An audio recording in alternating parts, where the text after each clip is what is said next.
Hello, everybody. It's Andy, the Analytical Preacher. You know, one theme that comes up every day, every week, every month as I speak to people as a minister is folks want a better understanding of happiness. They tell me, I'm not content, I'm not fulfilled, I'm not peaceful, I'm not happy, I have no joy. They all have sort of a different way of saying it, but they're all sort of basically saying the same thing.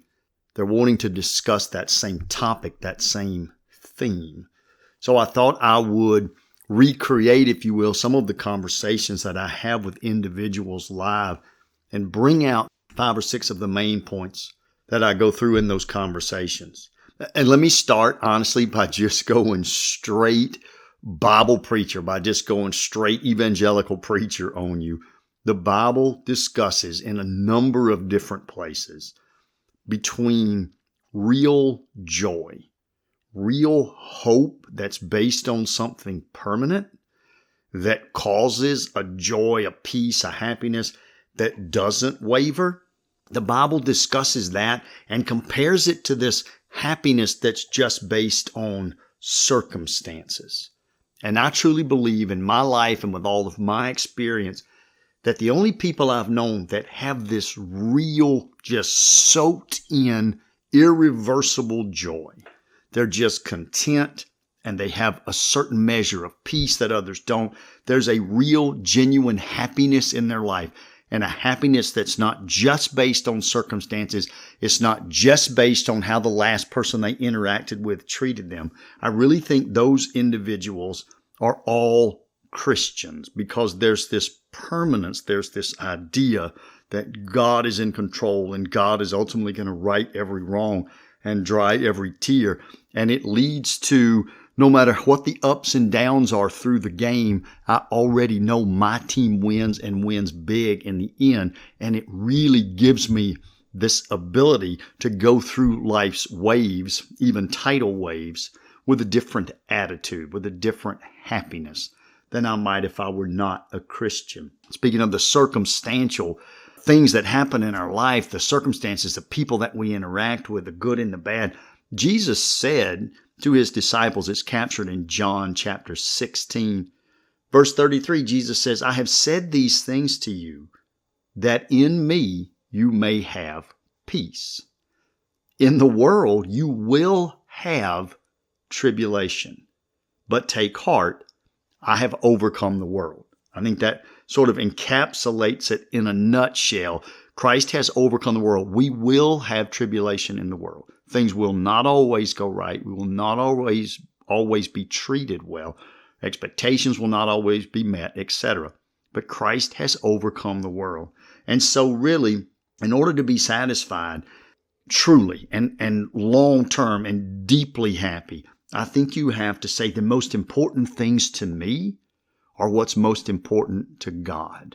Not the things that I can accomplish or do or experience on earth. But if the most important things to me are God things and God is in control and Jesus has overcome the world, then immediately I'm more happy than otherwise. Jesus says in Matthew chapter 6, in what we call the famous Sermon on the Mount, Jesus says, where your treasure is, there your heart will be also. And if my heart and my real desire is wrapped up in something on earth and it's not going well, then those circumstances tend to erode my happiness. If my heart and my greatest desire is in heaven, if the real treasure of what my life is about, what I hope to accomplish with my life, is based on God's plan and God's kingdom, then I believe the happiness naturally and truly follows. So no surprise that a Christian minister does a podcast about happiness, and the first thing he says is, you really, really need to be a deeply committed and involved Christian in order to really, really be deeply happy. But let me talk about some other points as well that, again, come up in these conversations that I have. Let me throw just kind of 5 quick points at you. One of them is really painfully obvious, and I think we all know it. I think sometimes it is useful to hear someone else say it, maybe someone that you've not heard say it, or maybe someone that you think you can trust or whatever. And it's really this. In order to be as happy as we can possibly be, we have to eliminate all the things in our life that drain our happiness away. So no matter how wide open we can turn the spigot that's filling up the bucket, we really have to seal up all the holes in the bottom of the bucket if we want to make much net change.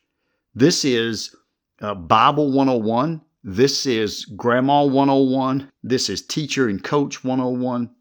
In the Old Testament, there's a section called Wisdom Literature. And the wisdom literature is primarily Proverbs and Ecclesiastes.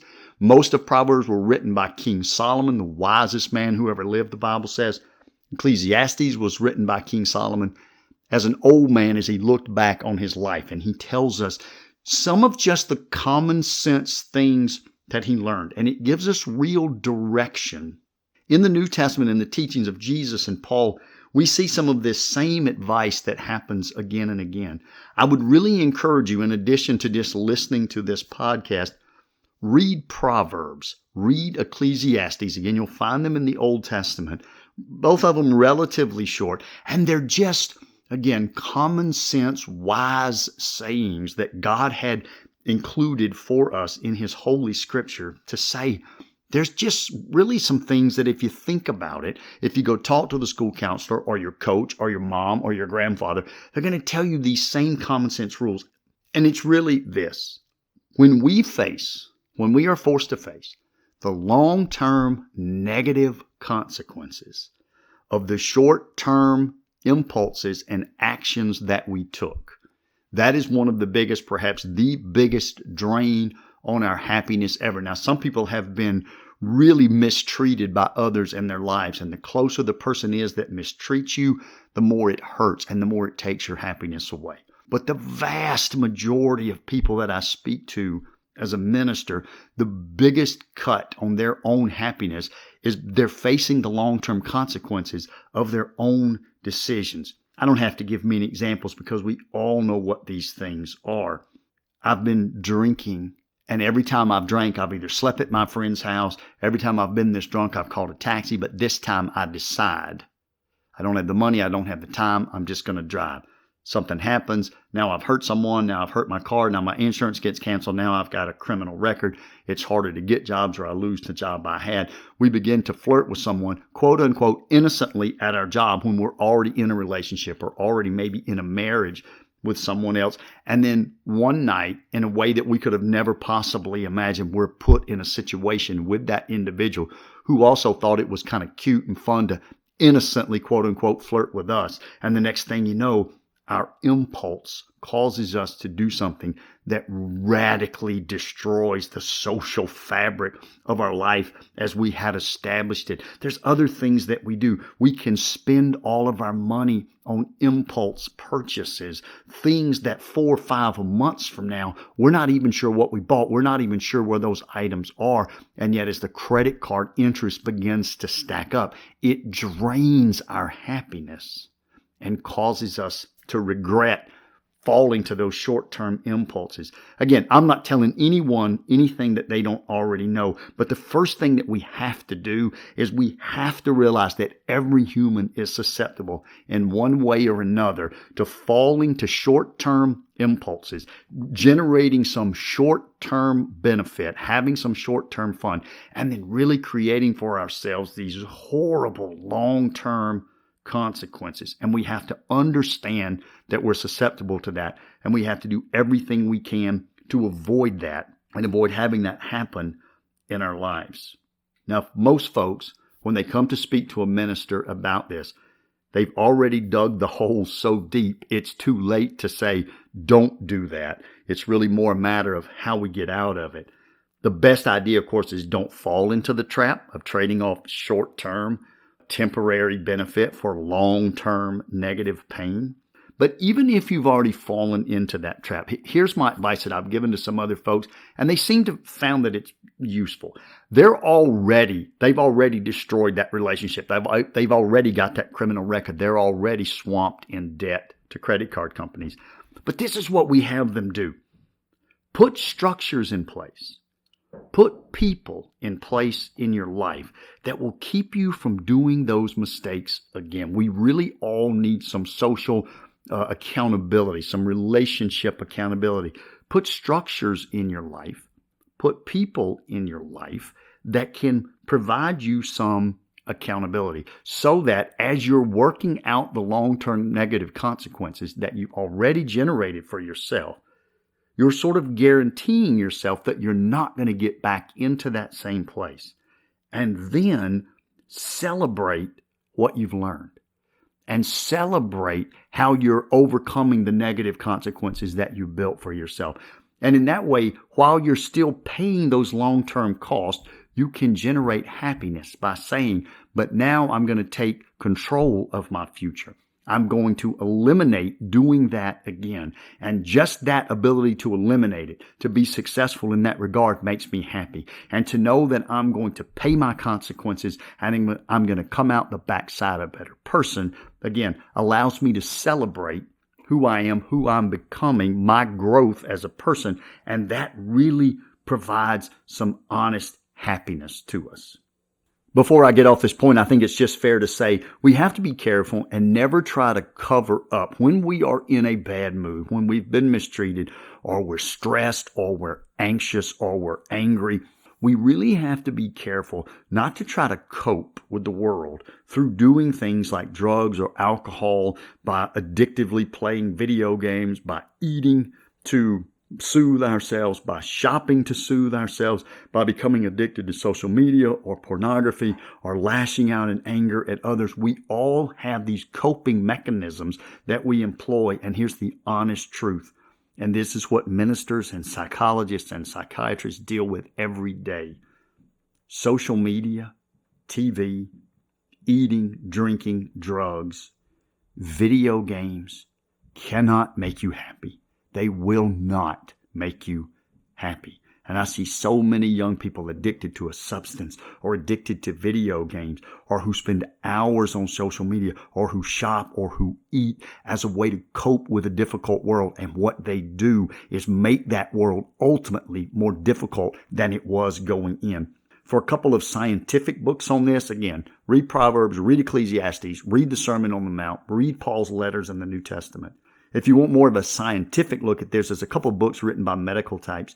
One is called Dopamine Nation, and the other is called Stumbling on Happiness. And I would encourage listeners to read both of those books if you really want that biological, physiological understanding of why those coping mechanisms ultimately make you less happy in the medium and long term, even if you think they're helping you cope in the short term.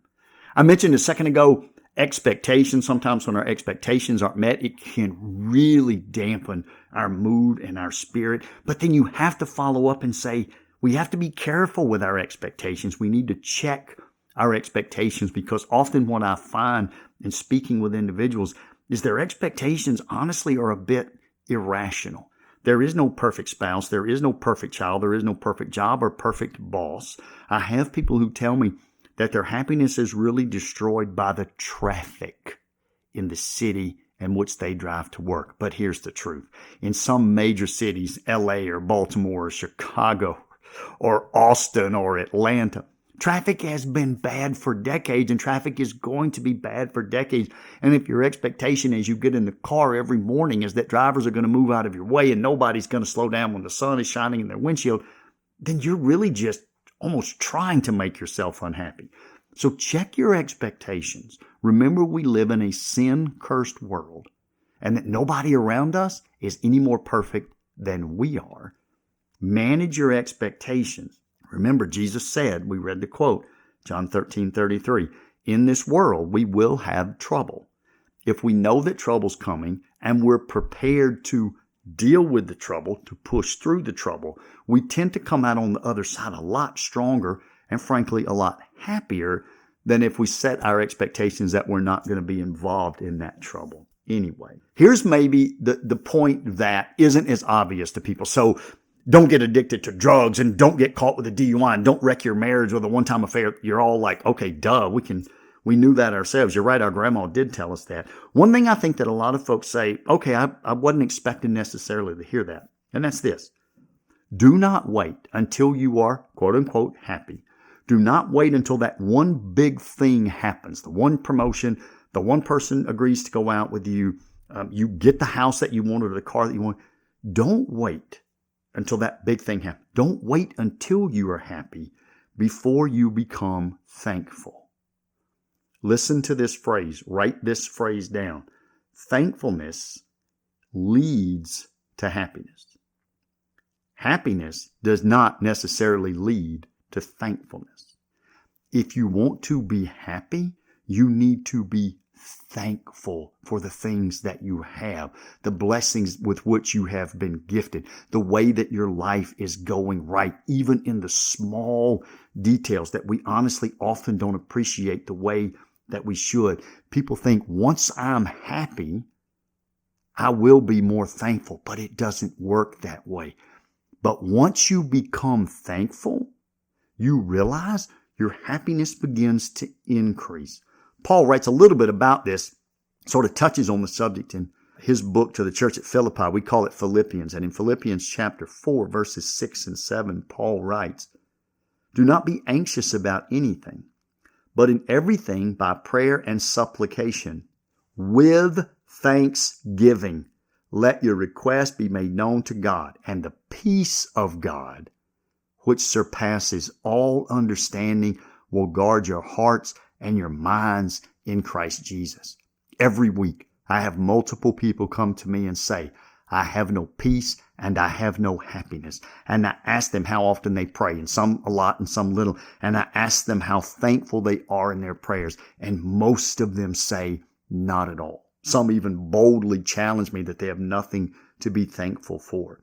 Don't just pray to God. Pray to God with thanksgiving.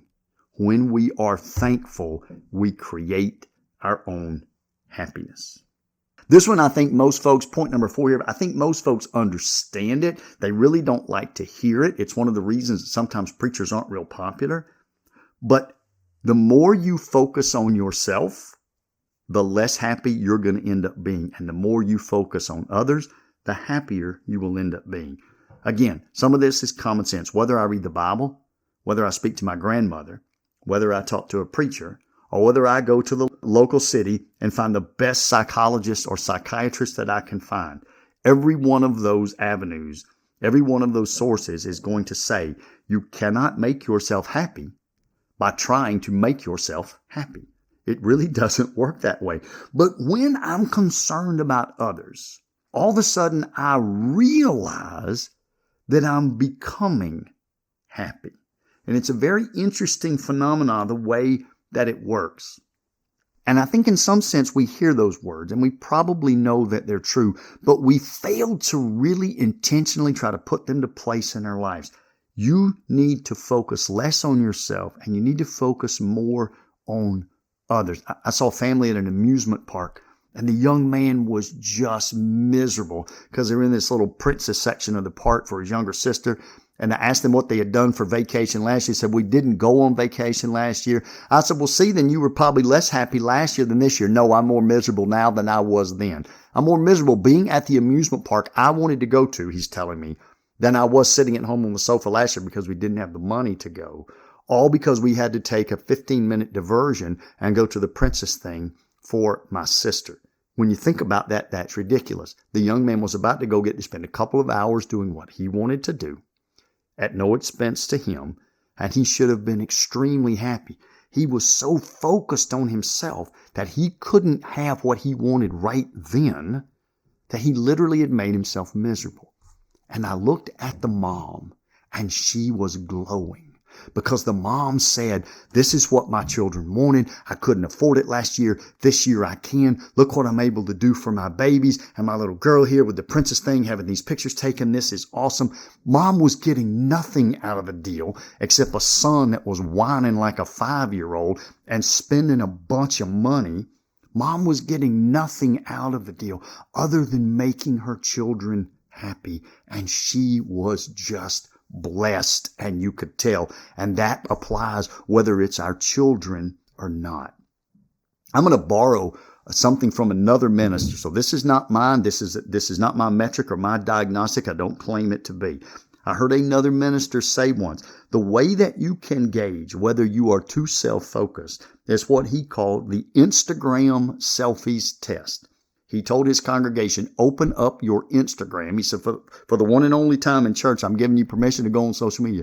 Open up your Instagram and count the top, pick your number, 20, 25 pictures on there. And how many of them are pictures of just your mug?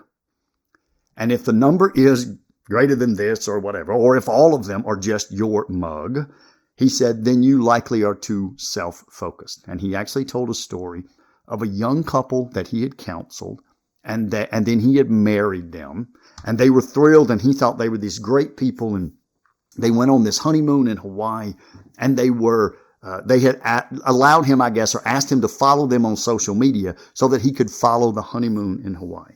And he said he was absolutely amazed that this young lady was in one of the most beautiful settings in the world and had married the man who she claimed was her soulmate and the love of her life. And yet all 79 pictures that she posted on her Instagram from her honeymoon were just of her face. The love of her life didn't make her Instagram. The beautiful volcanoes, the beaches, the surfers, when they fly over in the helicopter over these beautiful forests, none of that made. Every picture from the helicopter was a selfie of her face with her little earphones on and so forth. And the gentleman said he realized that we become so self-focused, but we don't understand it ourselves. And so maybe if you say, well, gosh, preacher, I don't know if I'm too self-focused to really be genuinely happy or not, then maybe take that minister's Instagram selfie test. And if you look and you think, wow, I have all these friends and I have these parents or this great job, or I've been to a couple of really beautiful places lately, or I've been to some awesome sporting events lately, and yet if I look at my Instagram, every picture is of me. I'm trying to project myself to the world on my social media instead of trying to say, this is the greatest friend anybody's ever had, or this is the greatest mom, or this is the most beautiful scene I've ever been around. So if you're not sure if you're too self-focused, take the Instagram selfie test, and maybe that'll help you to really understand. And if you think you are too self-focused, begin to focus on others. See if it doesn't make a difference. Finally, let me add kind of point 5 here. We all need to be involved with something bigger than ourselves. So it's not just don't be self-focused, but be involved in something big. Now, again, preacher talk, I'm going to say you need to be involved in something kingdom related. You need to be involved with your church or some nonprofit that rescues children from human trafficking or sexual trafficking, etc. Be involved in something bigger than yourself. And the Bible actually tells us that we need to do this. King Solomon, again, wisdom literature, in Ecclesiastes chapter 3, verse 11, Solomon writes this: God has made everything beautiful in its time. Also, he has put eternity into man's heart, yet so that he cannot find out what God has done from the beginning to the end. We don't understand everything God is doing in the world, but God has put eternity in the human heart. He tells us you need to make a difference. You need to do something lasting. You need to promote and engage in something that's much bigger than just yourself. And when we do that, and when we are for that cause, and we are promoting and pushing forward that cause, it really gives us a sense of purpose and meaning, which in and of itself, especially when we're thankful for the opportunity to be involved in something bigger, really in and of itself can create happiness almost out of thin air in your life. One final warning on that: when you become involved in your big legacy issue, serving your community or reading to students who are struggling with English or whatever your niche may be, when you become involved in it, be for the thing that you're doing, and don't be against some related or opposing issue. That's a real trap that humans fall into. We decide that we want to be for this issue, and yet instead of being happy as we see progress, instead of wanting the best for the people we're trying to work with, we become angry because we're so mad at what the people that are causing the problem we're trying to fix. Now, again, I'm not saying that we don't, if the people that are causing the problem are breaking the law, for example, then maybe they need to be arrested. Maybe they need to serve time in prison to get them off the streets so that they don't harm more people. But help the people who are being harmed. Be for them more than you're against the ones doing the harm. And tell me if it doesn't make a difference in your outlook. Tell me if it doesn't brighten up your hope and give you some more lasting, permanent joy and happiness. All right, there's my conversations boiled down that I've had with a couple of hundred people over the last few years into a 25-minute podcast. I hope there was some useful information in there for you somewhere.